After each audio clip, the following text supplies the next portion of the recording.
military force. Met with defeat, the Red Army then fled to northwest Sichuan to unite with Zhang Guotao. By the time they finally arrived in northern Shanxi province, the main force of the Central Red Army had decreased from 80,000 people to 6,000. During the Sino-Japanese War, the CCP cried out to resist the Japanese.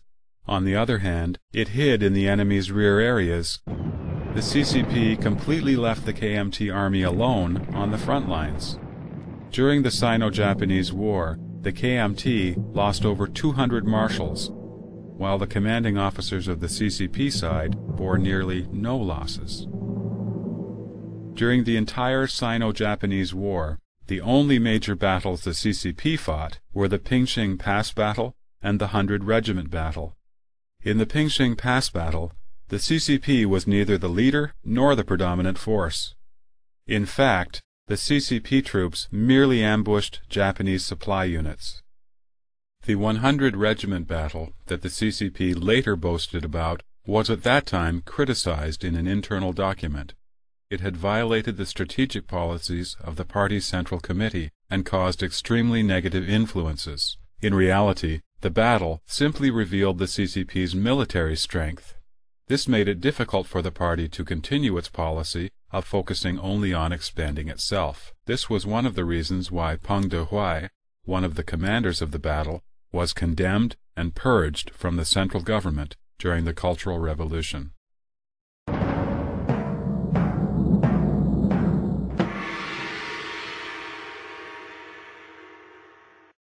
Although the CCP claimed to be anti-Japanese to win people's hearts, in reality, the CCP fought shoulder to shoulder with Japanese invaders to defeat the KMT.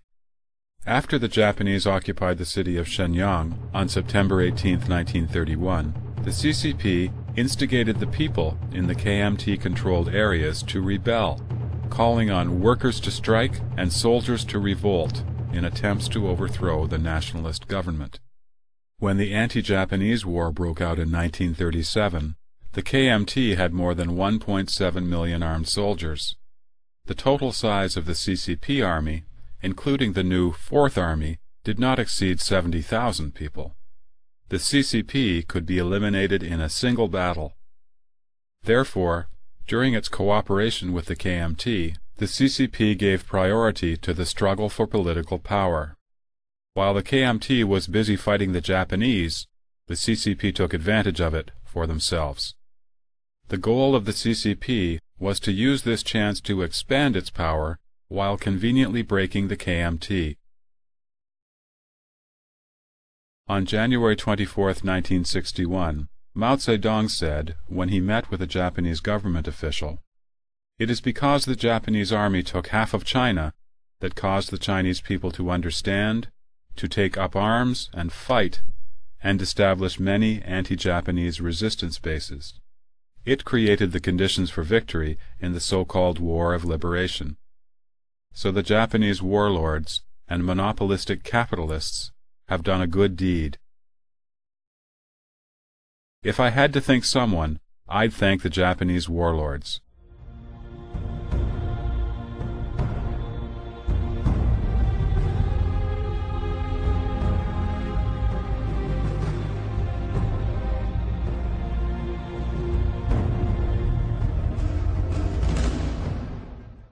No wonder the historians of the CCP say the 8-year anti-Japanese war established the fundamentals for the victory of the Liberation War.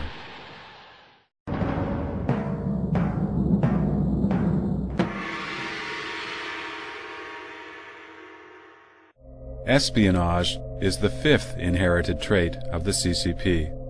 Infiltration, sowing dissent, and disintegration and replacement are the unique methods it used to incite rebellion and seize power. The Xi'an incident is a typical example. In December 1936, Zhang Shiliang and Yang Hucheng, two KMT generals, kidnapped Chiang Kai-shek, the leader of the KMT, in Xi'an. The Xi'an incident helped the CCP escape from the crisis of its own elimination, and also gave the CCP the opportunity to latch onto the KMT government for a second time. According to CCP textbooks, the Xi'an incident was a military coup initiated by Zhang and Yang, forcing Chiang Kai-shek to fight against the Japanese. As a matter of fact, this coup was directly instigated by the CCP.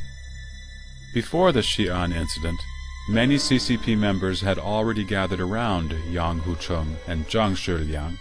Among those working at Yang Hucheng's side, his own wife, Xu Baozhen, was a CCP member and worked in Yang's political department of the army. Xu married Yang Hucheng in January 1928 with the approval of the CCP. CCP member Wang Bingnan was an honored guest in Yang's home at the time. Wang was sent by the Comintern to persuade Yang to detain Chiang Kai-shek. The CCP members around Yang and Zhang directly instigated the coup. At the beginning of the Xi'an incident, the leaders of the CCP wanted to kill Chiang Kai-shek. In order to pin down the Japanese and prevent them from attacking the Soviet Union, Stalin personally wrote to the Central Committee of the CCP, asking them not to kill Chiang Kai-shek. The CCP could not destroy the KMT, so the CCP changed its tone. The CCP forced Chiang Kai-shek to accept so-called cooperation a second time, in the name of joint resistance against the army of the Japanese. The Red Army was soon turned into the 8th Root Army, and the nationalist government paid its soldiers and supplied their provisions. The CCP first was like the bad guy, pointing the gun at Chiang Kai-shek, but then turned around and acted like the good guy. One must admire the CCP's unmatched skills of deception. During the 3 years of civil war, the CCP managed to plant a secret agent that Chiang Kai-shek ended up keeping in close confidence. Liu Fei, an undercover agent for the CCP, was the Deputy Minister of Defense. He was in charge of dispatching the KMT army. Before the KMT army found out about their next assignments, the information had already reached the headquarters of the CCP.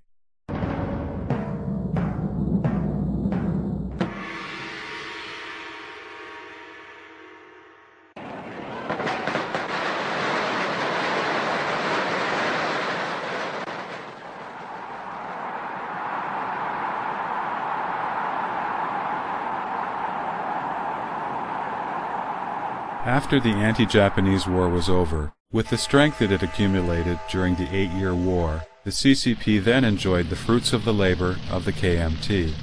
The CCP selfishly launched the so-called War of Liberation to overthrow the KMT government, bringing the disaster of war to the people of China once again after they had just finished 8 years of war.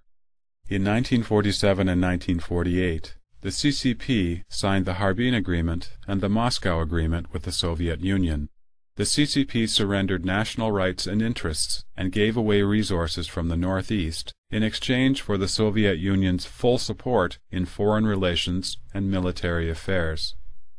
According to these agreements, the CCP promised the Soviet Union special transportation privileges in China's Northeast, provided the Soviet Union with products from the Northeast, such as cotton and soybeans, and military supplies in exchange for advanced weapons. The CCP granted them preferential mining rights in China, allowed them to station armies in the Northeast and Xinjiang, and permitted them to set up the Far East Intelligence Bureau in China. If war broke out in Europe, the CCP would send an expeditionary army